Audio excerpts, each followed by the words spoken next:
J'ai intitulé en fait la présentation que je vais faire du travail de Maurizio Lazzarato, Création et esprit de la lutte dans le capitalisme contemporain. Il me semble que cet intitulé présente assez bien, de façon ramassée, disons, le travail assez original de cet auteur.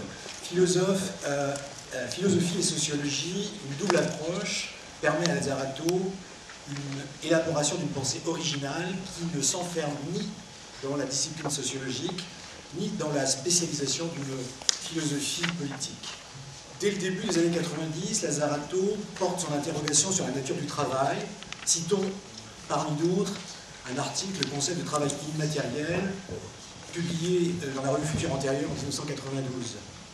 On a parfois aussi relié le travail de Lazzarato à un courant qui étudie le capitalisme cognitif et qui renouvelle les perspectives, disons, de l'hétérodoxie en économie.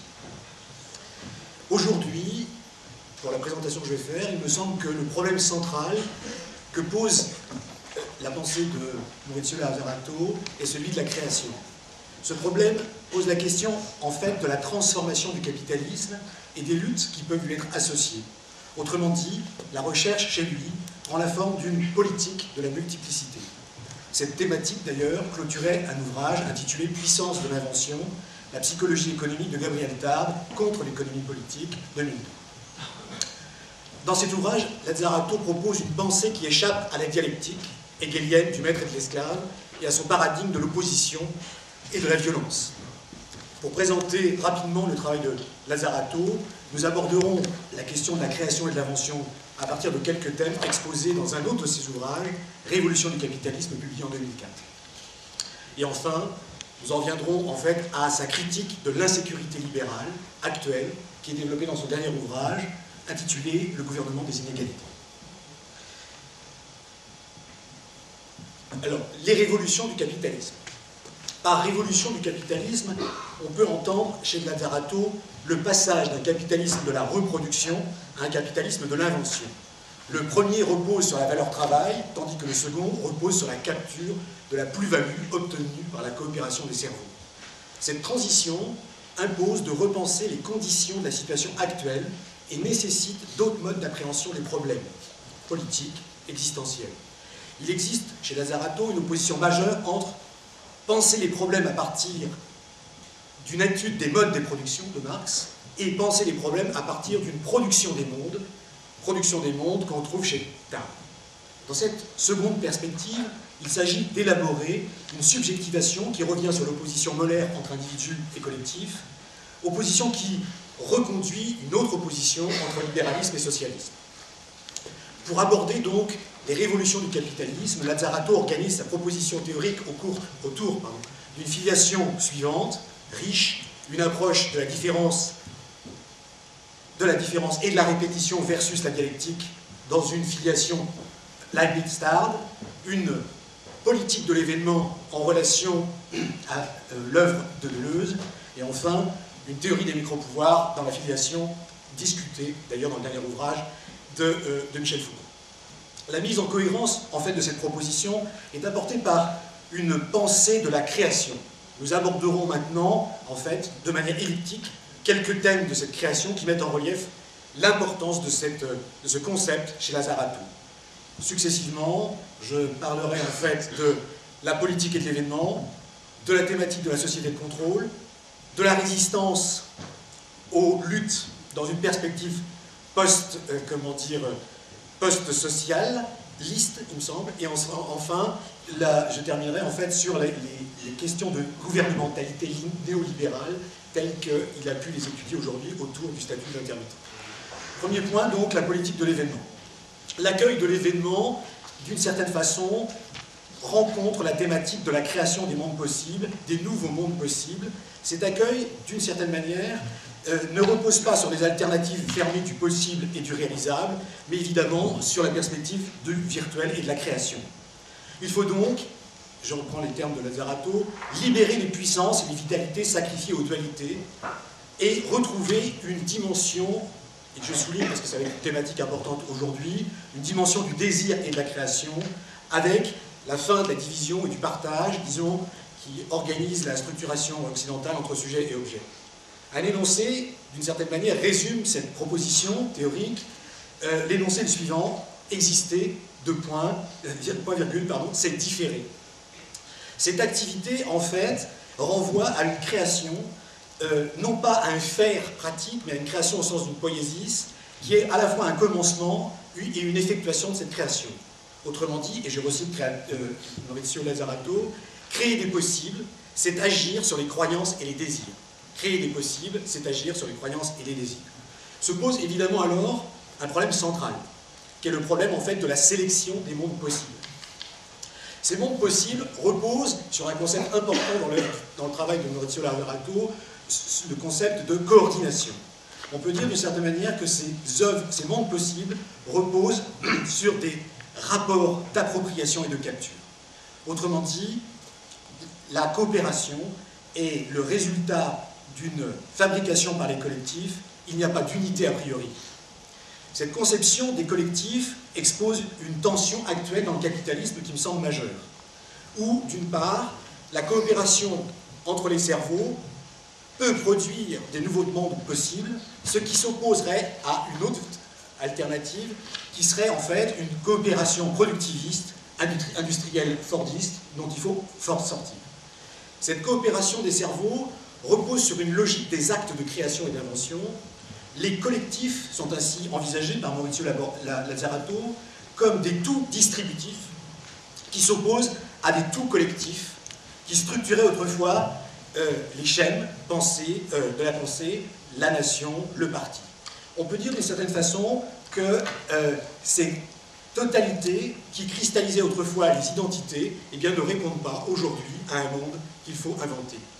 La distribution est donc ce qui fait tenir ensemble des collectifs dans l'accueil à l'événement, dans l'invention, dans l'indéterminable qui s'oppose d'une certaine manière à la reproduction industrielle fordiste.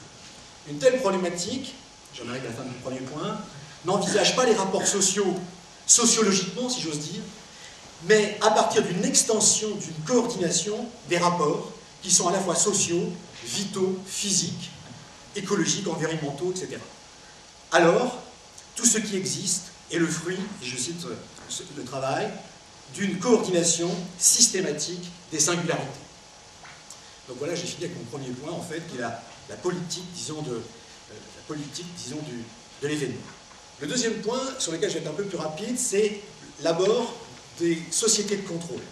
Si on revient à la question que je posais en introduction sur la question essentielle d'une politique des multiplicités, on peut dire que ces multiplicités, d'une certaine manière, peuvent être pensées soit à travers une intégration réactive dans un tout, dont je viens de parler, ou bien dans une différenciation positive, dans un devenir d'une création qui s'ouvre sur d'autres mondes. Dans le premier cas, on rencontre l'état hegelien et la réduction marxiste des relations de rapports de pouvoir qui sont eux-mêmes réduits à une opposition entre capital et travail. On retrouve là, d'une certaine manière, une analyse assez classique des techniques d'enfermement des sociétés disciplinaires. Dans le second cas, qui est étudié de manière très précise par Maurizio Lazzarato, on rencontre des multitudes. Les rapports de pouvoir ne se limitent pas à la dialectique hegelienne maître-esclave, mais au contraire, ouvrent une micro-politique, en relation avec Foucault, où les rapports de pouvoir sont virtuels, instables, non localisés, non stratifiés, je cite. On retrouve là, évidemment, la figure de la société de contrôle.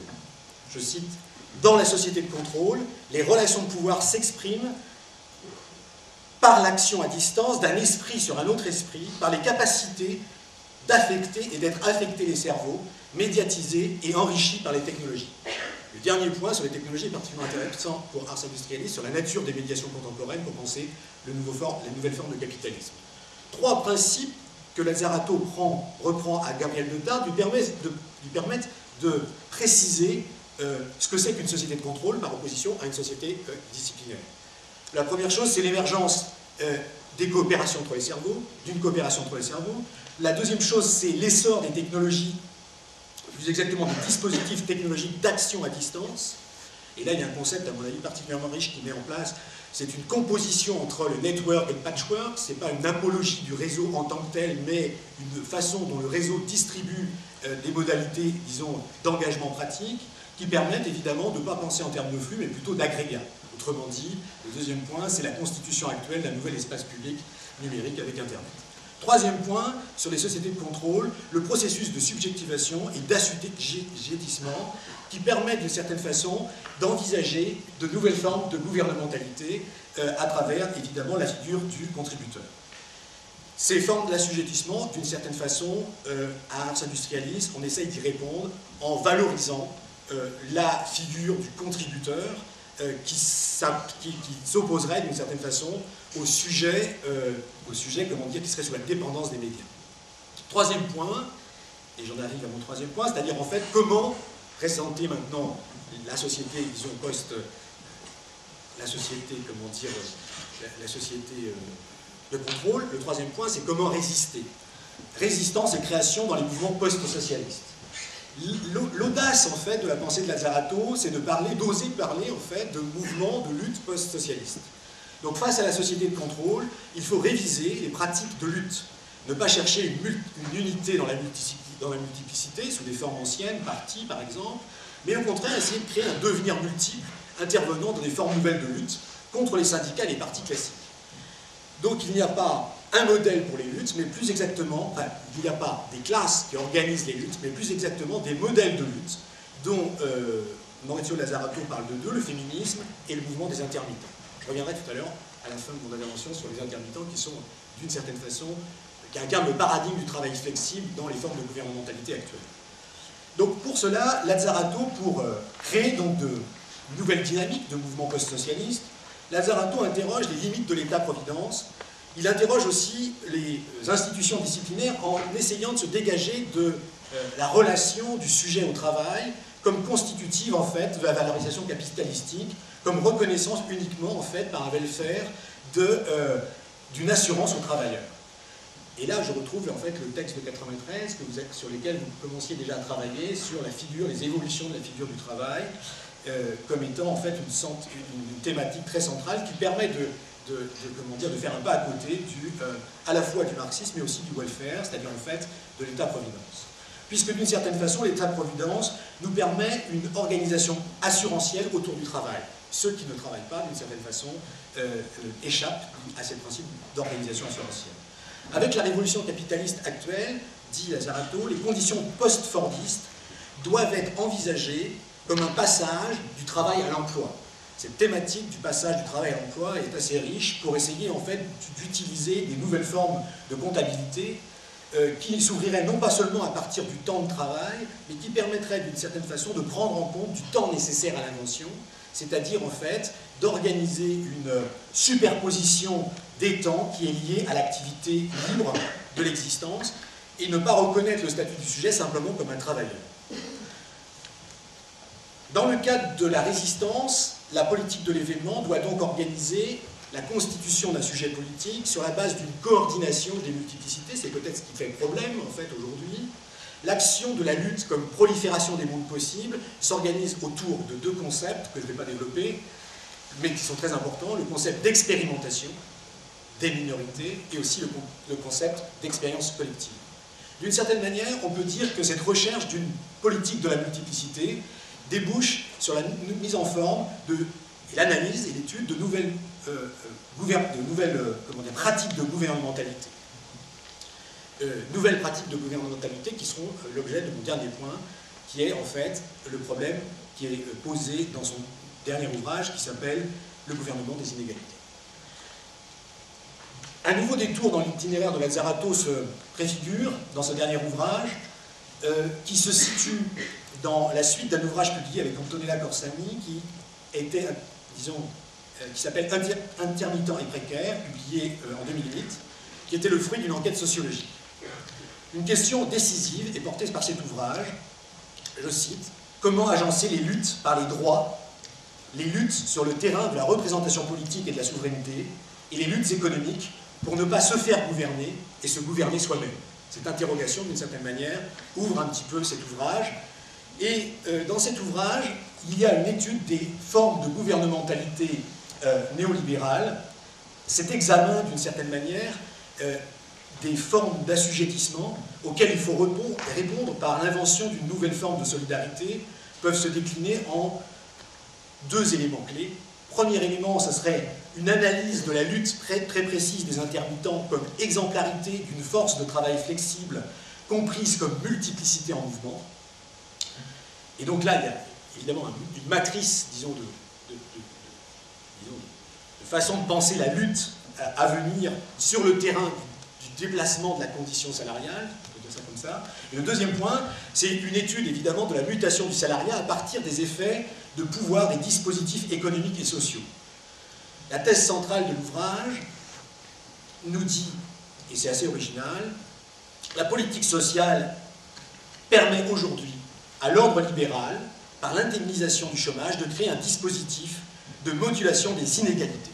Autrement dit, il essaye de démontrer les insuffisances en acte d'une pensée de l'opposition qui se concevrait uniquement à travers le modèle de l'État-providence.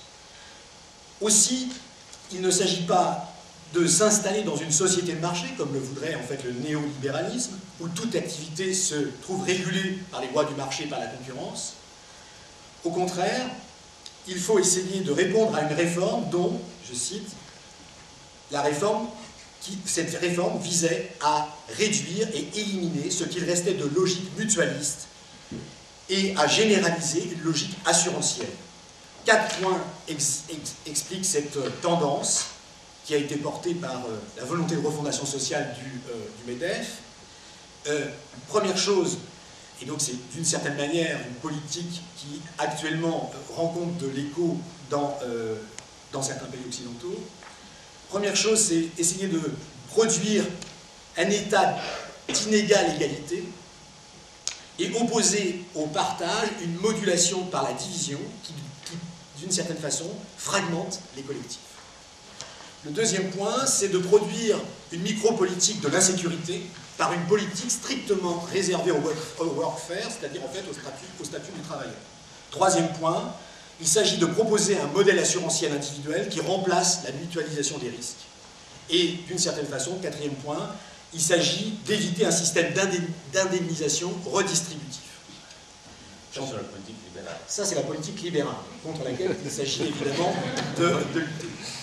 Ces 4 points, en fait, ont pour conséquence, évidemment, l'organisation d'un régime de pleine activité précaire, qui témoigne d'une évolution du salariat, de la création d'une pauvreté, en jouant sur la différence pour produire des inégalités à l'intérieur des institutions du welfare state.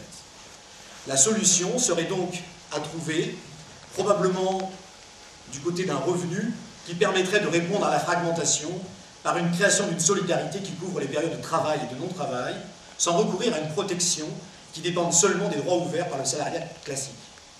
D'une certaine façon, on peut dire que j'ai résumé dans ces quelques points l'originalité du travail de Maurizio Lazzarato, qui consiste à essayer d'articuler les droits économiques et les droits politiques, l'homo economicus et le homo juridicus.